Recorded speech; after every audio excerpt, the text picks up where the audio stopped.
Essa apresentação ela é resultado de uma pesquisa que está em percurso. Eu estou fazendo ainda essa pesquisa, então tem coisas que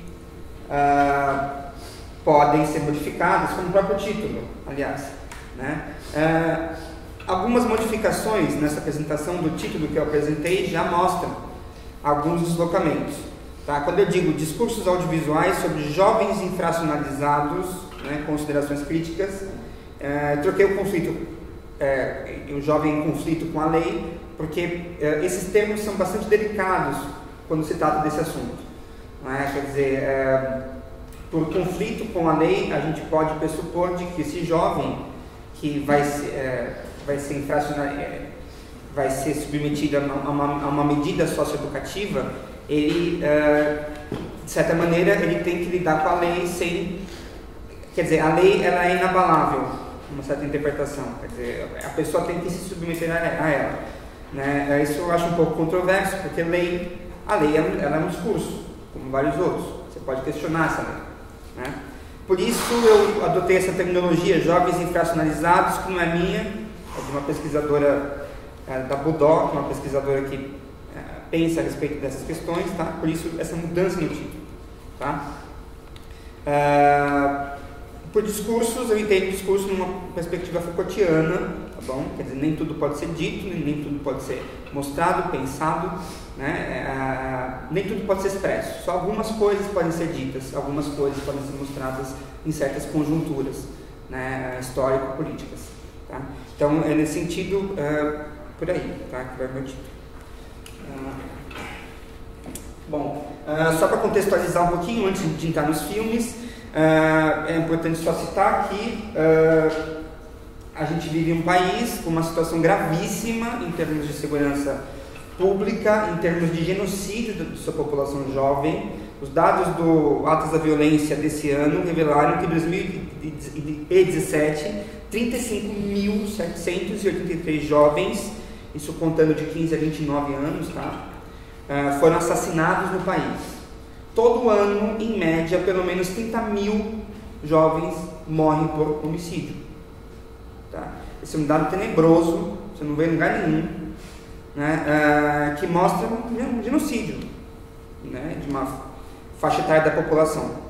Né? Se a gente pega mais de metade dos óbitos dos jovens de 15 a 19 anos foi por homicídio, 51%. Né? Se considerar só aqueles de sexo masculino, isso vai para 59%, quer dizer, é alarmante. Esse dado, enfim, vem desse jeito desde 2007, que eram 26 mil aí, por volta de 26 mil vítimas, tá? Com uma variação muito grande de todos os estados. Então, aqui é a taxa de São Paulo, 18,5 a cada 100 mil habitantes, a diferença com o Sergipe, 152,3 a cada 100 mil habitantes. Enquanto isso, quando a gente pensa os jovens internados por medidas socioeducativas, né, o CNJ apontou para a gente que há 22 mil jovens aproximadamente, tá, no sistema socioeducativo.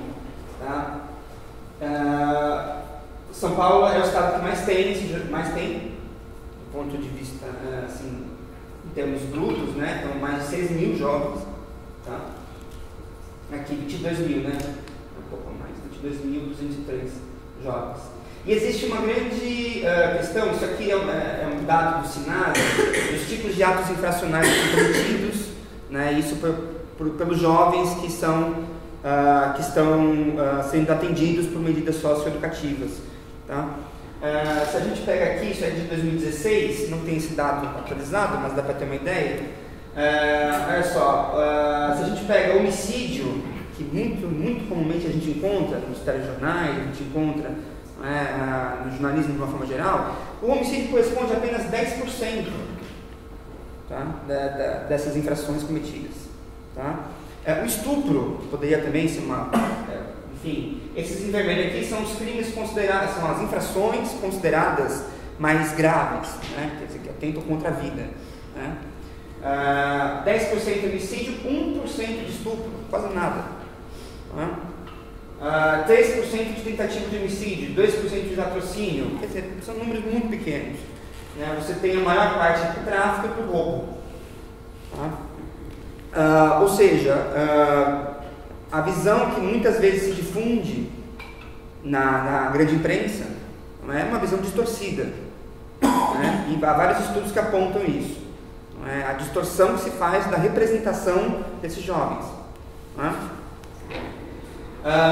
Bom, isso nesse ano dá para falar também do ataque de Suzano, em 13 de março, né? E toda a repercussão que teve com pessoas como Flávio Bolsonaro, Major Olímpio, João Dória, que enfatizavam que deveria ser necessária a redução da maioridade penal, como sempre é defendida nesse tipo de situação. Né? Fora, outros dois dados também importantes, tramita na CCJ do Senado um projeto de lei para diminuição, redução dessa maioridade penal de 18 para 16 anos, tá? Em caso de alguns crimes específicos, a maior parte da população apoia essa medida, tá? Largamente, como está aí exposto. Tá? Bom, e aí nesse contexto todo há uma série de discursos que se proliferam a respeito desse jovem, quem é esse jovem, né, o que ele faz. Então, a minha pergunta aqui é, tá, isso em decorre a partir da minha pesquisa, quais são as políticas de representação menos estigmatizantes de jovens infracionalizados no cinema brasileiro contemporâneo e de que formas elas se interrelacionam? Então, por estigma, eu entendo uma definição do Goffman, sociólogo, tá, em que estigma é um atributo pejorativo destinado a certos grupos sociais.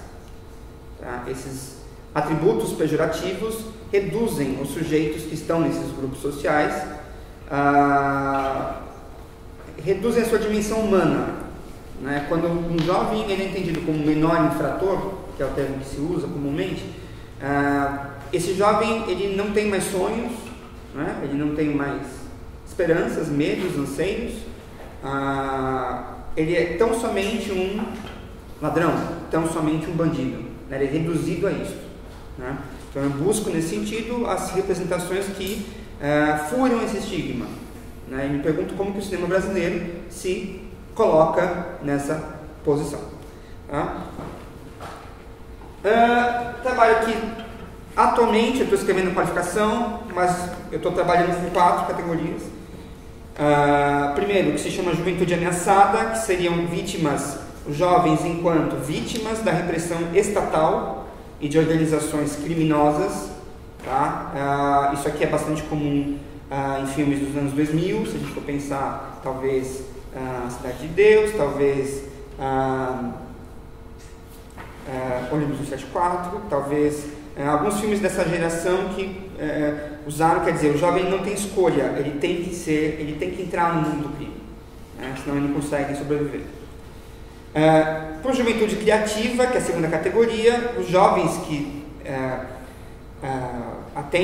são atendidos por medidas socioeducativas, eles são talentosos, produtores de conteúdo, criativos também, né? Então, eles não são somente infratores, né, no sentido amplo do termo. Juventude periférica, logo abaixo, é aquela que diz respeito a jovens que integram uma cultura da periferia. Então, pensando aqui, uma cultura na qual está inserido o rolezinho, funk ostentação, o rap, hip hop, né, todos esses elementos de uma cultura. Tá? E uma juventude familiar, os jovens enquanto filhos, eles são filhos, são irmãos, são amigos, né? Quer dizer, todas as representações que buscam complexificar essa figura, né? Para além desse achatamento que o estigma promove. Tá? Bom, e eu vou passar então finalmente algumas coisinhas, não sei se vai dar para passar tudo, mas a gente vai passar um trechinho. Um filme que é interessante nesse panorama é o De Menor. Tá? O De Menor foi um filme lançado em 2014, tá? Dirigido pela Carol Alves de Souza. Tá? ganhou o Festival do Rio.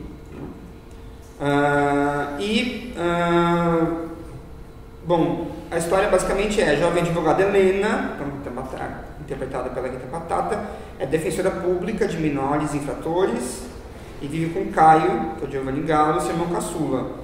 Órfãos, os dois têm um relacionamento de muita cumplicidade até o dia em que o rapaz comete um delito e torna-se réu na vara da infância e juventude de Santos, local de trabalho de Helena. Tá? Vou passar 2 trechinhos.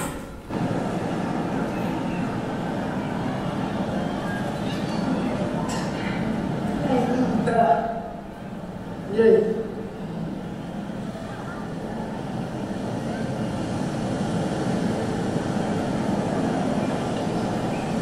Ó, presta atenção. Vira aquele japonês ali? Não. Vamos pegar ele. Que rápido. Eu acho que monte. Mas aqui, ó. Olha o canguru. Aquele maluco correndo ali, deixa eu ver. Peraí. Vai.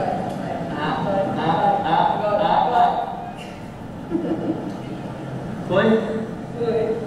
Eu não vi, ó. Vem. Me fala, como é? Vai um pouquinho na frente, aí, comeu.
Quem é essa amiga?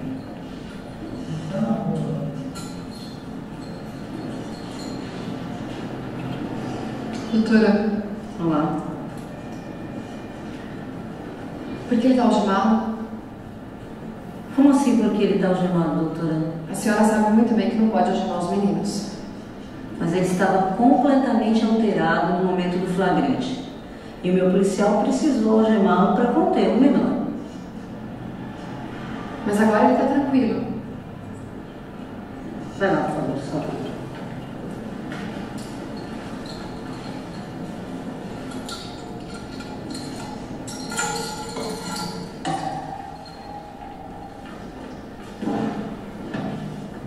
Machucou.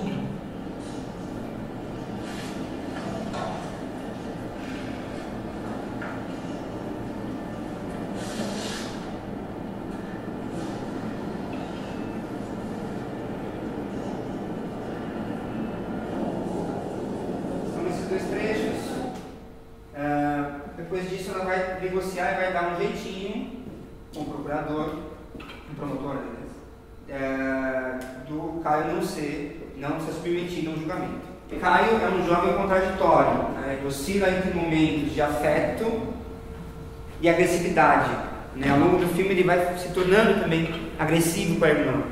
Ele é uma figura complexa, né?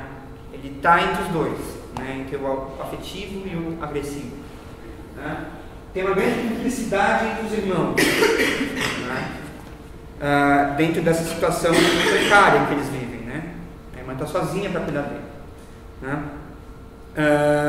O Caio é um adolescente loiro e branco, né? Quer dizer, isso é mostrado várias vezes ao longo do filme, como que isso, esse contraste da figura dele em relação ao estereótipo do que é esse jovem, né?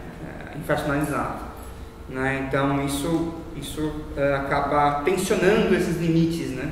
Dessa figura, desse jovem, né? Há uma crítica sobre o sistema de justiça de uma forma geral, essa coisa do jeitinho, esses acordos extraoficiais, né? E sobretudo a forma como a narrativa é construída, ela é feita sempre, isso é uma coisa bem interessante, ela é feita sempre da perspectiva da Helena, tá?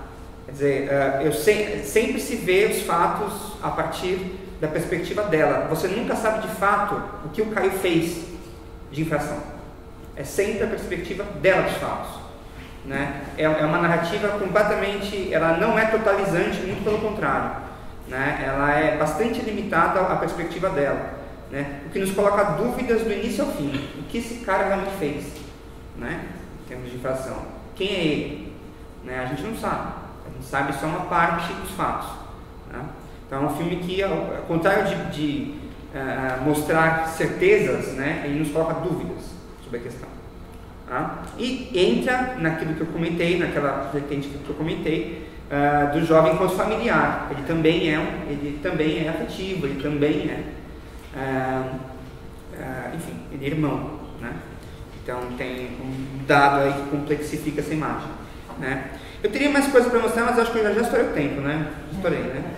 Então é mais isso, na verdade, é um exemplo de análise, tá? Peguei outros, mas a ideia é essa, a ideia é buscar essas fissuras nesses discursos, sempre tendo em vista a narrativa fílmica, a estética fílmica, né? E os recursos narrativos são utilizados nesse sentido.